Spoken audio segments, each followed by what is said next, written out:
को विजिबल है ना। तो जैसा कि आपको स्क्रीन पर दिख रहा है, आज का जो हमारा टॉपिक है that is respiratory system of earthworm. इसमें हम देखेंगे अर्थवॉर्म में कौन सा रेस्पिरेटरी ऑर्गन है, उसका वे ऑफ ब्रीदिंग क्या है।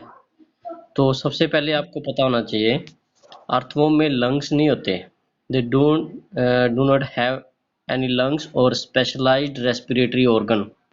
जैसे फिश में क्या होती है, गिल्स, और अदर हायर वर्टिब्रेट्स में देखें तो क्या होते हैं, लंग्स, बट अर्थवॉर्म में लंग्स नहीं होते।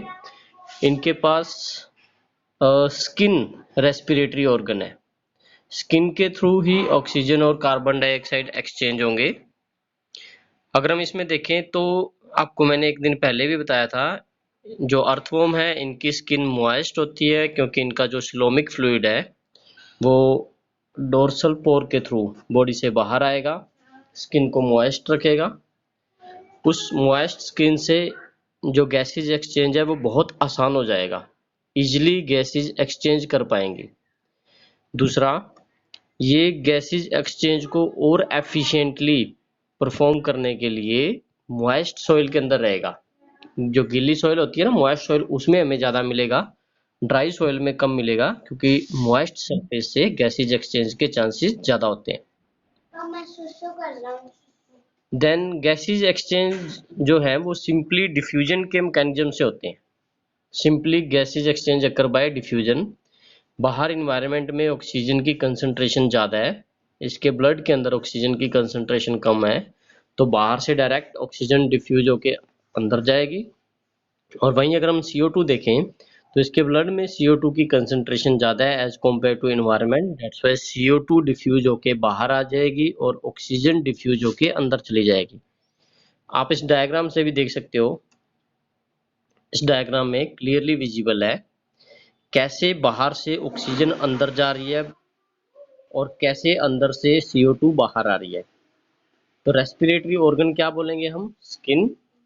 अच्छा, एक बात आपको पता होनी चाहिए, अगर कोई भी ऑर्गन उसको रेस्पिरेशन परफॉर्म करनी है तो उसके पास क्या क्या प्रॉपर्टीज, क्या क्या कैरेक्टर होने चाहिए। सबसे पहला, वो ऑर्गन, वो सरफेस एरिया लार्ज होना चाहिए। जितना सरफेस एरिया लार्ज होगा गैसेज एक्सचेंज के चांसेस उतने ज़्यादा होंगे। वो सरफेस एरिया मॉइस्ट होना चाहिए, गैसेज के लिए परमेएबल होना चाहिए और एयर के या ऑक्सीजन के डायरेक्ट कांटेक्ट में होना चाहिए। ये सारी प्रॉपर्टीज इसकी स्किन के पास है, बॉडी वॉल के पास है। ये डायरेक्ट एयर के कांटेक्ट में है, लार्ज सरफेस एरिया है, हाईली वेस्कुलर है और गैसेज के लिए परमेएबल है। दैट्स वाई सिंपली इस डायग्राम में हमें दिख रहा है, जहाँ पे ये कर्सर है, कर्सर मूव कर रहा है, ऑक्सीजन बाहर से अंदर जा रही है ब्लड के अंदर और CO2 ब्लड से बाहर आ रही है। तो simply gases exchange occur through body wall bye passive process that is diffusion. ये एक्टिव प्रोसेस नहीं है, इसमें एनर्जी यूज नहीं होगी, ये पैसिव प्रोसेस है। अब क्या होगा, जो ऑक्सीजन ब्लड में गई वो कहाँ जाएगी, ब्लड के अंदर पिगमेंट है जिसको आप हीमोग्लोबिन के सिमिलर एरिथ्रोपोनिन आपको बताया था। वो हीमोग्लोबिन ऑक्सीजन के साथ बाइंड करेगा तो क्या बनाएगा, ऑक्सी हीमोग्लोबिन, और वो ऑक्सी हीमोग्लोबिन आगे ब्लड की हेल्प से पूरी बॉडी में ऑक्सीजन को ट्रांसपोर्ट करेगा। ठीक है, तो एक सिंपल सा इसका मैकेनिज्म है ब्रीदिंग का, एक्सचेंज ऑफ गैसेस का। जो नेक्स्ट जो टॉपिक है वो है एक्सक्रीटरी सिस्टम। हमें पता है एक्सक्रीटरी सिस्टम का क्या पर्पज है, क्या मीनिंग होता है एक्सक्रीटरी सिस्टम का, कोई स्टूडेंट बताएगा। एक्सक्रीटरी सिस्टम, उमा का है, उमा, सृष्टि, सुन रहे हैं मेरी आवाज, नरेंद्र, कोई स्टूडेंट बताए एक्सक्रीटरी सिस्टम का क्या पर्पज है, क्या मीनिंग है।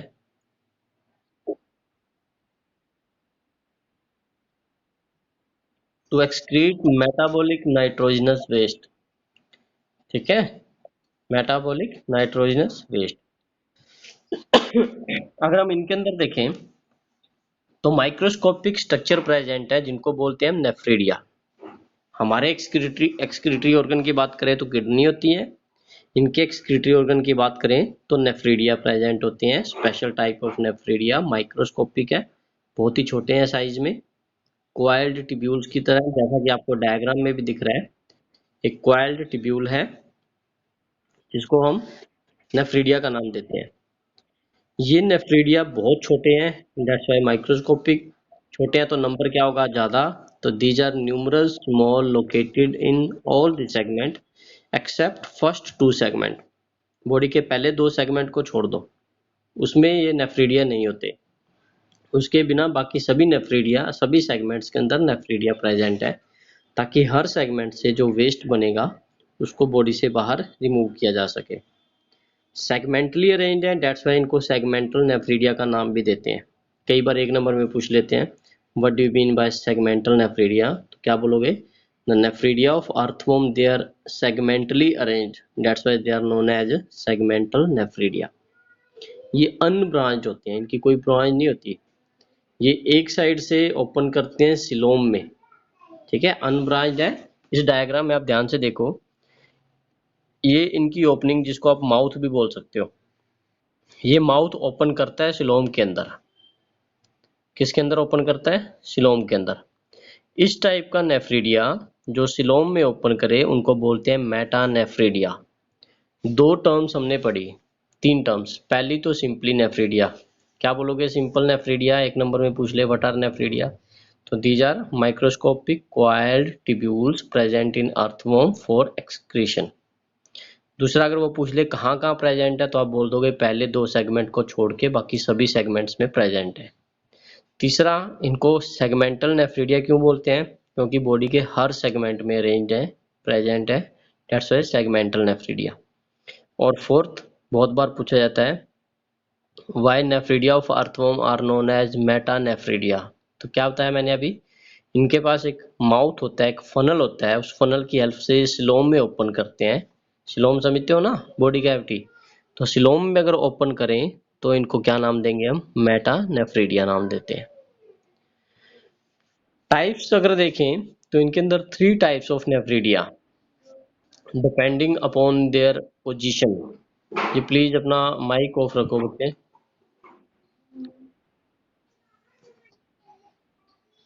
किसका माइक ऑन है,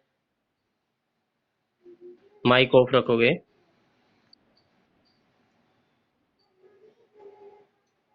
हाँ जी।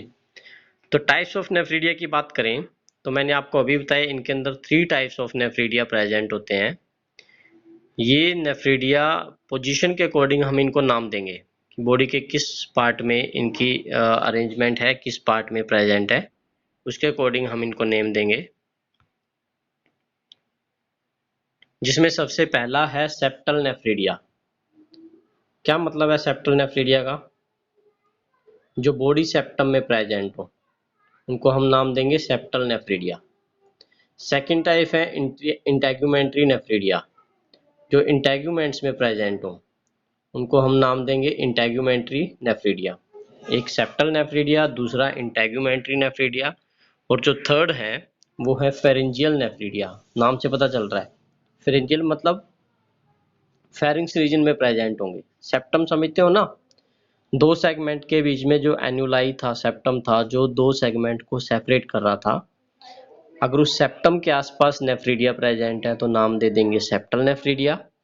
बॉडी वॉल में प्रेजेंट है तो नाम दे देंगे इंटेगुमेंट्री नेफ्रीडिया। फेरिंग्स के अराउंड प्रेजेंट है तो नाम दे देंगे फेरिंजियल नेफ्रीडिया। तो तीन टाइप के nephridia, one by one in तीनों को डिस्कस करते हैं। सबसे पहले देखते हैं हम सेप्टल नेफ्रीडिया। नाम से अभी मैंने बताया आपको, ये सेप्टम के आसपास अरेंज होते हैं, जो दो सेगमेंट के बीच सेप्टम है वहां पे अरेंज होते हैं, डेट्स व्हाई इनको सेप्टल नेफ्रीडिया बोलते हैं। एक्चुअली में सेप्टम की दोनों साइड प्रेजेंट है, एंटीरियर फेस पे भी प्रेजेंट होते हैं, पोस्टीरियर फेस पे भी प्रेजेंट होते हैं। आप एक वॉल को इमेजिन करो, दीवार को, दीवार के फ्रंट फेस पे भी कुछ चीज प्रेजेंट हो और उसके बैक फेस पे भी कुछ चीज प्रेजेंट हो, डेट्स व्हाई दोनों साइड पे, फ्रंट साइड और बैक साइड दोनों पे प्रेजेंट होते हैं। They are also known as inter segmental septa. दो सेगमेंट के बीच सेप्टम है तो इंटर सेगमेंटल सेप्टम हो गया। एक बात और आपको याद रखनी होगी, जो सेप्टल नेफ्रीडिया हैं वो फर्स्ट 14 सेगमेंट में नहीं होते, they are present behind 15 segment to last segment. ठीक है, अभी नाम से मैंने क्या बताया, सेप्टल नेफ्रीडिया सेप्टम के अराउंड प्रेजेंट है, फर्स्ट 14 सेगमेंट में नहीं है, 15 से लेके लास्ट तक प्रेजेंट होते हैं। ये इंटेस्टाइन में ओपन करते हैं ये नेफ्रिडिया। इसका मतलब क्या हुआ, एक साइड से ओपन कर रहे हैं सिलोम में। अभी इस डायग्राम में देखो, एक साइड से ओपन कर रहे हैं सिलोम में और दूसरी साइड से ये जो डक्ट नीचे जा रही है टर्मिनल डक्ट, इसकी हेल्प से ओपन करेंगे इंटेस्टाइन में। सिलोम से वेस्ट कलेक्ट किया जाएगा, सिलोम से वेस्ट कलेक्ट किया जाएगा, इस डक्ट के अंदर मूव करता करता फाइनली वो कहाँ डिस्चार्ज कर दिया जाएगा, इंटेस्टाइन में। और इंटेस्टाइन से वो आउटगोइंग फिकल मैटर के साथ कहाँ चला जाएगा, बॉडी से बाहर चला जाएगा। तो जो सेप्टल नेफ्रिडिया ये कहाँ ओपन करते हैं, इंटेस्टाइन में ओपन करते हैं। फिकल मैटर के साथ वेस्ट को बॉडी से बाहर रिमूव किया जाता है। कितना नंबर होता है इनका, अगर हम सेप्टल नेफ्रिडिया देखें तो ये 4 रो के अंदर अरेंज होते हैं। दे आर अरेंज इन 4 रो और एक रो में इनका नंबर होता है 20 से 25। तो टोटल 4 रो में कितना हो जाएगा, 80 to 100 in each segment, 80 to 100 in each segment, 20 to 25 nephridia पर रो, टोटल 4 रो। तो टोटल नंबर कितना हो जाएगा एक सेगमेंट के अंदर, 80 to 100 के आसपास ये नेफ्रिडिया प्रेजेंट होते हैं। बॉडी पार्ट्स की बात करें तो एक नेफ्रिडिया में 4 पार्ट्स होते हैं, नेफ्रोस्टोम, नेक, बॉडी और टर्मिनल डक्ट। इस डायग्राम में आप फिर से देखो, ये जो फनल शेप स्ट्रक्चर है इसको नाम दिया जाता है नेफ्रोस्टोम। ये जो पार्ट है इसको नाम देते हैं बॉडी, नेफ्रोस्टोम। सेकंड पार्ट क्या हो गया इसका, बॉडी, सॉरी ये पार्ट सेकंड नेक, ये जो छोटा सा पार्ट है बेंडिंग पार्ट, ये नेक। ये पहला फनल जिसको नाम देंगे नेफ्रोस्टोम, दूसरा ये बेंडिंग पार्ट जिसको नाम देंगे हम नेक, तीसरा ये पार्ट मेन जिसको नाम देंगे हम बॉडी, और फोर्थ ये जो डाउनवर्ड डक्ट जा रही है जिसको नाम देंगे हम टर्मिनल डक्ट। तो एक नेफ्रिडिया के अंदर कितने पार्ट होते हैं, 4 पार्ट होते हैं, नेफ्रोस्टोम, नेक, बॉडी और terminal duct. One by one in चारों को डिस्कस करते हैं। सबसे पहले बात करते हैं हम नेफ्रोस्टोम की। मैंने आपको अभी बताया नेफ्रोस्टोम एक फनल जैसी स्ट्रक्चर है, दिस वन, ये जो दिख रही है इस डायग्राम में आपको, ये एक फनल जैसी स्ट्रक्चर है जो कहाँ ओपन करती है, मैंने अभी आपको बताया था सिलोम के अंदर ओपन करेगी, ताकि सिलोम से क्या कलेक्ट किया जा सके, वेस्ट कलेक्ट किया जा सके। ये सिलिएटेड फनल है, यहाँ पे सिलिया प्रेजेंट होते हैं, ये सिलोम के अंदर ओपन करती है। इसमें एक पोर होता है and this pore is bounded by upper and lower lip. इस डायग्राम में आप देख सकते हो ये जो पोर है, ओपनिंग है इस फनल की, नेफ्रोस्टोम की, इसमें एक तो ये अपर लिप और एक ये lower lip. This pore is bounded by upper and lower lip. अगर हम देखें सेल्स का नंबर देखें तो अपर लिप के अंदर एक लार्ज सेंट्रल सेल होगा और 8 to 9 मार्जिनल सेल होंगे। ये एक large central cell upper lip में और 8 to 9 यहाँ पे छोटे छोटे मार्जिनल सेल प्रेजेंट होंगे। वहीं अगर हम लोअर लिप की बात करें तो लोअर लिप के पास 4 to 5 कॉम्पैक्ट सेल होते हैं। अपर लिप में सेल का नंबर ज़्यादा है, लोअर लिप के अंदर सेल का नंबर कम है। सभी सेल्स सिलिएटेड हैं। ये सिलिया क्या करेंगे, सिलोम से वेस्ट को कलेक्ट करने में हेल्प करेंगे। तो ये फर्स्ट पार्ट जिसको हम नाम देंगे nephrostome, that is a funnel shape structure bounded by 2 lip like structure, upper and lower lip having ciliated cells. काम क्या है इसका नेफ्रोस्टोम का, वेस्ट कलेक्ट करना। कहाँ से वेस्ट कलेक्ट किया जाएगा, बॉडी कैविटी, जिसको क्या नाम देते हैं, सिलोम। सिलोम से वेस्ट कलेक्ट किया जाएगा। यहाँ तक किसी स्टूडेंट को डाउट सॉरी, किसी को डाउट हो कुछ भी नहीं, तो हम सेकंड पार्ट की तरफ मूव करते हैं। सेकंड पार्ट मैंने आपको पहले बताया था, ये जो छोटा सा बेंडिंग पार्ट है, दिस वन, नेफ्रोस्टोम के बाद जो पार्ट आता है जिसको हम क्या नाम देते हैं, नेक। छोटा सा बेंडिंग पार्ट है, नेक का नाम देते हैं। ये नेक क्या काम करता है, देखो एक साइड से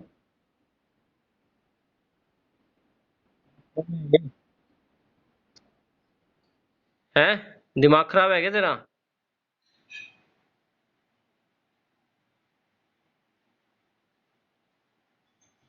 कौन था ये, किसी को पता है, कोई ना, करेंगे इसका इलाज। तो ये देखो जो नेक रीजन है, ये एक साइड से नेफ्रोस्टोम और दूसरी साइड से मेन बॉडी, दोनों को कनेक्ट करने का काम कर रहा है। एक साइड से नेफ्रोस्टोम, दूसरी साइड से बॉडी, दोनों को कनेक्ट करने का काम कर रहा है ये नेक रीजन। छोटा सा पार्ट है, बेंडिंग पार्ट है, नेफ्रोस्टोम और बॉडी को आपस में ज्वाइन करता है। थर्ड पार्ट है body of nephridia, this one, ये जो लार्जेस्ट पार्ट है ये वाला, इसको बोलते हैं बॉडी ऑफ नेफ्रिडिया। इसमें ध्यान से देखें तो हमें दो पार्ट दिखेंगे, एक तो ये क्वाइल्ड पार्ट और एक ये स्ट्रेट पार्ट। जो स्ट्रेट है उसको तो बोलते हैं प्रोक्सिमल लोब, और जो क्वाइल्ड है इसको बोलते हैं डिस्टल लोब। तो फिर से ध्यान से सुनो, अगर हम बॉडी ऑफ नेफ्रिडिया की बात करें तो बॉडी ऑफ नेफ्रिडिया में हमने देखा दो पार्ट हैं, पहला पार्ट स्ट्रेट और दूसरा पार्ट ट्विस्टेड। स्ट्रेट को बोलेंगे शॉर्ट स्ट्रेट प्रोक्सिमल लोब और ट्विस्टेड को बोलेंगे long twisted lobe. Twisted lobe की बात करते हैं। ट्विस्टेड लोब का बेस देखो, बेस तो इसका क्या है, वाइड, बेस इसका वाइड, और अपेक्स देखो इसकी, अपेक्स क्या है, नैरो। बेस इसका वाइड है और अपेक्स क्या है, नैरो। ट्विस्टेड लोब की बात कर रहे हैं हम।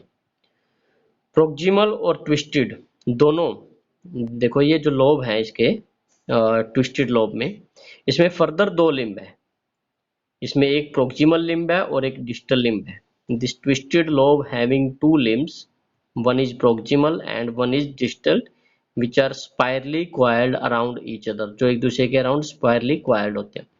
ये कितने ट्विस्ट हो सकते हैं इनके बीच, 9 to 13 ट्विस्ट या क्वाइलिंग हो सकती हैं दोनों लिम्ब्स के बीच में। नेक्स्ट अगर हम देखें, जो प्रोक्सिमल लिम्ब है वो तो कनेक्टेड है नेक और टर्मिनल डक्ट के साथ। देखो ये जो लिम्ब है इसको बोलते हैं प्रोक्सिमल लिम्ब, ये एक साइड से तो जुड़ा हुआ है नेक के साथ और दूसरी साइड से जुड़ा हुआ है टर्मिनल डक्ट के साथ।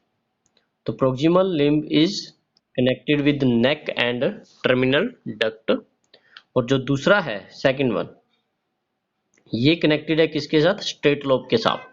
The distal lobe is connected with straight lobe. तो इस तरह से ये इसका मेन बॉडी पार्ट, जिसमें दो मेन आप बोल दोगे लोब है, एक स्ट्रेट लोब है, एक ट्विस्टेड लोब है।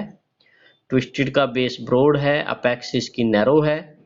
इसमें फर्दर दो लिम्ब हैं, एक प्रोक्सिमल और एक डिस्टल। प्रोक्सिमल नेक और उसके साथ जुड़ा हुआ है टर्मिनल डक्ट के साथ, और जो डिस्टल है वो किसके साथ जुड़ा हुआ है, स्ट्रेट लोब के साथ जुड़ा हुआ है। अब बात करते हैं फोर्थ पार्ट की, टर्मिनल डक्ट। ये जो नीचे की तरफ जा रही है, दिस वन टर्मिनल डक्ट, ये कहाँ से अराइज हो रही है, proximal lobe of twisted limb. Proximal lobe of twisted limb से राइज हो रही है, और मैंने आपको पहले बताया था ये किस में ओपन करेगी, ये आगे जाके ओपन करेगी इंटेस्टाइन में, ताकि जो भी इसके अंदर वेस्ट कलेक्ट हुआ है वो सारा वेस्ट किस में ट्रांसफर किया जा सके, इंटेस्टाइन में ट्रांसफर किया जा सके। तो this duct drain the waste from the nephridia to the intestine, ताकि जो वेस्ट है वो इंटेस्टाइन में पास किया जा सके। क्यों इंटेस्टाइन में भेजा जाएगा वेस्ट, कोई स्टूडेंट बता सकता है? डायरेक्ट बॉडी से बाहर भी तो डिस्चार्ज किया जा सकता था। क्या सिग्निफिकेंस हो सकता है वेस्ट को इंटेस्टाइन में भेजने का? सिलेक्टिवली रीअब्जॉर्प्शन या रीअब्जॉर्प्शन ऑफ वाटर। वेस्ट के अंदर वाटर होगा, वो वाटर अलोंग विद वेस्ट जब इंटेस्टाइन में जाएगा तो इंटेस्टाइन से वाटर की तो क्या हो जाएगी, रीअब्जॉर्प्शन हो जाएगी। वाटर कंजर्वेशन में हेल्प करता है, ओस्मो रेगुलेशन में हेल्प करता है, ताकि वाटर का लॉस मिनिमम किया जा सके, कम से कम हो, और जो वाटर की कंजर्वेशन वो क्या हो, मैक्सिमम हो। क्योंकि इनके पास वाटर की कमी होती है, वाटर इनके पास सफिशिएंट नहीं होता, तो वाटर की कंजर्वेशन के लिए, रीअब्जॉर्प्शन के लिए वेस्ट को डायरेक्ट डिस्चार्ज करने के बजाय वेस्ट को इंटेस्टाइन में भेजा जाता है, ताकि वेस्ट की वहां से रीअब्जॉर्प्शन हो सके। हिस्टोलॉजिकली देखें कि इसके अंदर क्या है, ये जो नेफ्रिडिया माइक्रोस्कोपिक स्ट्रक्चर है इसके अंदर क्या है। अगर हम इसके अंदर देखें तो एक तो कनेक्टिव टिश्यू है, प्लस कुछ कैनाल्स हैं, कुछ लॉन्ग कॉइल्ड कैनाल्स, ट्यूब्स, छोटे छोटे चैनल्स। वो ट्यूब्स का नंबर आप देख सकते हो। ये जो स्ट्रेट लिम्ब है इसके अंदर कितने हैं कैनाल्स, 1 2 3 4। स्ट्रेट लिम्ब के अंदर 4 कैनाल्स हैं। और वहीं अगर हम दूसरे में देखें, जो ट्विस्टेड लिम्ब है इसके अंदर कितने होते हैं, 3 canal in each limb. Straight के अंदर 4 और ट्विस्टेड के अंदर 3 in basal part and 2 in upper part. अगर आप अपर पार्ट में देखो एपिकल पार्ट में तो वहां पे इनका नंबर हो जाता है 2, और बेसल पार्ट में देखें तो वहां पे इनका नंबर क्या हो जाता है 3। तो ये इसकी हिस्टोलॉजी है, means connective tissue along with canals, long coiled canals which are 4 in straight lobe and 3 in the twisted lobe, 3 in the basal part of twisted lobe and 2 in the apical part of twisted lobe। ठीक है, किसी को doubt कुछ पूछना हो यहां तक? नहीं, ठीक है। अब हम देखते हैं arrangement of septal nephridia. Arrange कैसे होते हैं, मैंने आपको पहले बताया था बिहाइंड 15 सेगमेंट ये प्रेजेंट होते हैं, 4 रो इन ईच सेगमेंट। क्या बताई थी मैंने? 4 रो इन ईच सेगमेंट, जिनमें से 2 रो तो सेप्टा के पहले प्रेजेंट होंगी और 2 रो सेप्टम के बाद प्रेजेंट होंगी। तो 2 are anterior, 2 row are anterior and 2 row are on posterior surface. इस डायग्राम में आप देख सकते हो ये 1 रो सेप्टम की लेफ्ट साइड पे, 1 रो सेप्टम की राइट साइड पे, 2 रो होगी। ये 2 रो एक सरफेस पे हैं। अगर ये एंटीरियर सरफेस पे दोनों रो हैं तो इसी तरह पोस्टीरियर सरफेस पे भी कितनी रो होंगी? 2 रो ही होंगी।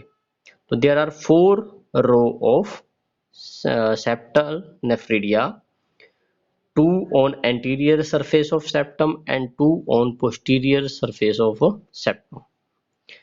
नेफ्रिडिया के बारे में मैंने आपको पहले बताया था। नेफ्रिडिया का जो नेफ्रोस्टोम है, फनल, वो सिलोम के अंदर फ्रीली हैंग करता है। सिलोम से वेस्ट एक्सट्रैक्ट करेगा, वो वेस्ट एक कैनाल के अंदर जाएगा जिसको क्या नाम दे देंगे? Excretory canal.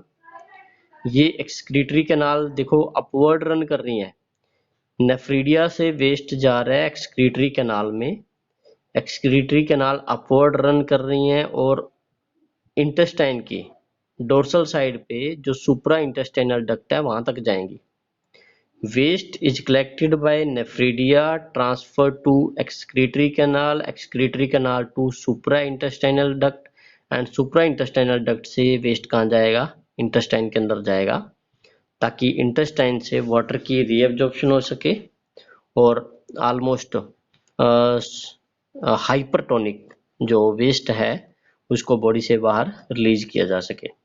तो ये आपको याद रखने पड़ेंगे। इसका जो डायरेक्शन है from nephridia to excretory canal to supra intestinal duct and supra intestinal duct to intestine, और फाइनली इंटेस्टाइन से वो वेस्ट कहाँ जाएगा?